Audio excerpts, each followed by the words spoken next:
بسم اللہ الرحمن الرحیم۔ السلام علیکم ناظرین، میڈیا 92 میں خوش آمدید۔ میں ہوں آپ کا میزبان تیمور کبیر۔ اس وقت میں assistant commissioner city Abdullah Khan نیازی کے آفس میں بیٹھا ہوں۔ آج ان سے ہم بات کرنے کے لیے یہاں پہ آئے ہیں۔ آج ان سے ان کی ذاتی زندگی کے حوالے سے بھی کچھ سوالات کریں گے کہ ایک جو بیوروکریٹ ہوتا ہے اس کی ذاتی زندگی کیا ہوتی ہے، اور جب وہ آ جاتا ہے اپنی سروسز میں تو وہ کس طرح سے اپنے جو کام ہیں ان کو سر انجام دیتا ہے۔ السلام علیکم عبداللہ صاحب۔ جی وعلیکم السلام جی۔ سر کیا حال چال ہیں؟ جی اللہ کا شکر، بالکل ٹھیک ٹھاک جی۔ سر میں سب سے پہلے آپ سے پوچھنا چاہوں گا کہ اسسٹنٹ کمشنر کی جو بنیادی ذمہ داریاں ہوتی ہیں وہ کیا ہوتی ہیں؟ جی اسسٹنٹ کمشنر جو ہے تحصیل لیول پہ ہیڈ ہوتا ہے، اور جو ذمہ داریاں ڈسٹرکٹ لیول پہ ڈپٹی کمشنر سر انجام دے رہا ہوتا ہے وہ ساری جو ذمہ داریاں اسسٹنٹ کمشنر کی ہوتی ہیں۔ تو یہ اس کو آپ سارے ڈپارٹمنٹ سے کوآرڈینیشن کرنا، بیسکلی ریونیو کا ورک کو دیکھنا، اور ریونیو کورٹ کو دیکھنا، اس کی کورٹ بھی ہوتی ہے، اور وہ کلیکٹر سب ڈویژن بھی ہوتا ہے، اور یہ سمجھ لیں جو ڈپٹی کمشنر ہر جگہ کام کرتا ہے، گورنمنٹ کی جتنی پالیسیز ہوتی ہیں اسسٹنٹ کمشنر اسی کو امپلیمنٹ کرتا ہے۔ عبداللہ خان نیازی صاحب، میں آپ سے جاننا چاہوں گا کہ آپ بیوروکریسی میں آئے، اس کے علاوہ آپ کی زندگی ذاتی زندگی کے حوالے سے پوچھنا چاہوں گا، اس کے علاوہ آپ کے کیا شوق ہیں؟ اور جی شوق سمجھ لیں محبت سمجھ لیں، وہ اسپورٹ سے ہے۔ میں فارمر فرسٹ کلاس کرکٹر بھی ہوں، اور جب بھی موقع ملتا ہے لاہور میں بھی جب موقع ملتا ہے تو لاہور جمخانہ کرکٹ ٹیم کی طرف سے بھی نمائندگی بھی کرتا ہوں۔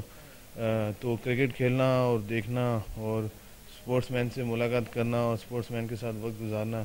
یہ میری سمجھ لیں کہ بہت زیادہ ترجیحات ہوتی ہیں، اور اس سے بڑی تسکین ملتی ہے۔ عبداللہ خان نیازی صاحب نے انکشاف کیا کہ یہ فرسٹ کلاس کرکٹر بھی ہیں۔ نیازی صاحب میں آپ سے جاننا چاہوں گا کہ فرسٹ کلاس کرکٹ کھیلی، پاکستان کی نمائندگی کرنے کا موقع نہیں ملا، یا آپ نے سروسز جوائن کر لی تو خود ہی اس کو چھوڑ دیا آپ نے؟ دیکھیں ہر انسان کی زندگی میں ایک موڑ آتا ہے کہ اس سے اپنا پروفیشن کو چوز کرنا ہوتا ہے۔ میں نے بچپن سے پروفیشنل کرکٹ کھیلی، سروس انڈسٹری سے میں نے 9 سال تقریباً میں نے کھیلی، اور میں بڑی چھوٹی ایج میں نے پیٹرنس ٹرافی گریڈ 2 کھیلی تھی، پھر قائدین ٹرافی گریڈ 1 کے 11 میچز کھیلے سرگودا ڈویژن سے، اور ساتھ ساتھ جو ہے پاکستان یونیورسٹیز کی نمائندگی کی، گورنمنٹ کالج لاہور کا کیپٹن رہا، پاکستان یونیورسٹی میں پنجاب یونیورسٹی کا کیپٹن رہا۔ اب جب ماسٹرز اور فرسٹ کلاس ساتھ ساتھ چل رہی تھی، اس کے بعد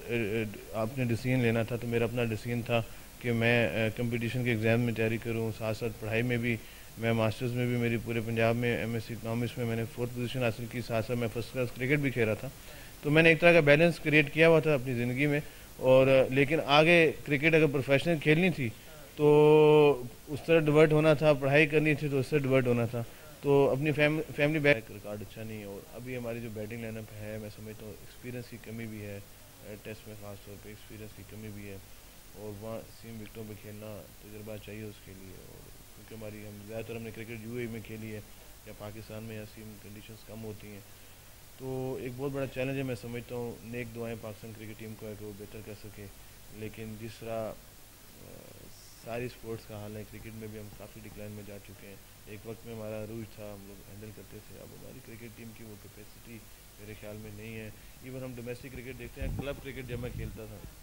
رائٹ بیک ان 2000 یا 1999 میں 1998 میں نے زیادہ تر کلب کرکٹ کھیلی،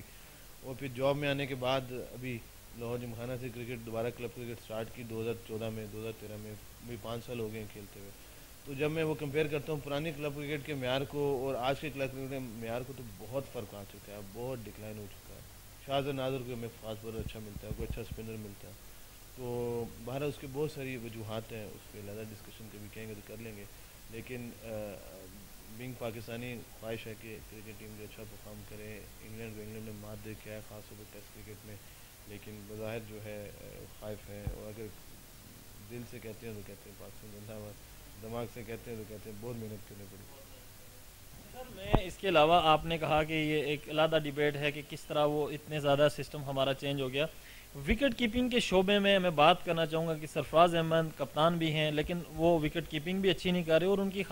بیٹنگ میں بھی کوئی پرفارمنس خاص نہیں ہے۔ ڈومیسٹک میں آتے ہیں، کامران اکمل بڑی اچھی پرفارمنس دے رہے ہیں، رضوان نے ابھی جو اس وقت ون ڈے کپ ہو رہا ہے اس میں انہوں نے سینچریاں بھی کی، کامران نے سینچریاں کی، تو آپ کیا سمجھتے ہیں کہ سرفراز کے علاوہ ہمارے بیک اپ میں کوئی وکٹ کیپر نہیں ہے؟ دیکھیں جی، سرفراز کو اللہ نے عزت دی ہے تو میں کون ہوتا ہوں بات کرنے والا، اس کو کیپٹن بنایا، اس نے پرفارم کیا، کافی پرفارمنس دی ہے، اور بڑے کریٹیکل ٹائم پہ بڑا پرفارم کیا۔ لیکن انفارچونیٹلی اگر میں بینگ اسپورٹس مین اس کو آبزرو کروں ٹیکنیکلی تو وہ فٹنس جو ہے کامران اکمل کی آپ نے بات کی ہے، کامران اکمل کی فٹنس آپ چیک کر لیں، وہ وکٹ کیپر مطلب میں نے کامران اکمل کے ساتھ بھی کرکٹ کھیلی ہوئی ہے خود بھی، اور رضوان تو جونیئر ہوگا، کامران اکمل برابر کا ہے، ہم نے ڈومیسٹک کرکٹ ساری کھیلی ہے، سارا کلب کرکٹ بھی کٹی کھیلی. انفارچونیٹلی اس کی فٹنس کا بھی ایشو میں سمجھتا ہوں کہ کیپنگ کا وہ معیار نہیں جو ہونا چاہیے، بیٹنگ میں وہ پرفارم کر رہا ہے. سرفراز کے بھی وہ فٹنس کا مسائل ہے، ساتھ ساتھ ہم فٹنس کو مینٹین کرنا، اس لیول پہ پہنچنا تو آسان ہوتا ہے، کپتان بننا بھی آسان ہوتا ہے، لیکن کپتان بن کے اپنے فٹنس کا معیار رکھ کے وہ کارکردگی کو مضبوط رکھنا بہتر ہوتا ہے. تھوڑی سرفراز کی بھی ہے، لیکن بہرحال رضوان بھی ہے، وہ زیادہ فٹ ہے ان ساروں میں سے، کیپر بھی اچھا ہے، لیکن بہرحال سرفراز ایک بیٹر چوائس ہے. ان کو چاہیے کہ اپنی فٹنس کا معیار ہر چیز اس لیول پہ رکھیں تاکہ ٹیم کے کیپٹن ہیں وہ لیڈ کر سکے فرنٹ سے، اور ساتھ ساتھ جو ہے پاکستان کے لیے بہتر ہو، ان کے لیے بھی بہتر ہو. فاسٹ بولنگ کے شعبے میں کیسے دیکھتے ہیں پاکستان کو ابھی جو ٹیم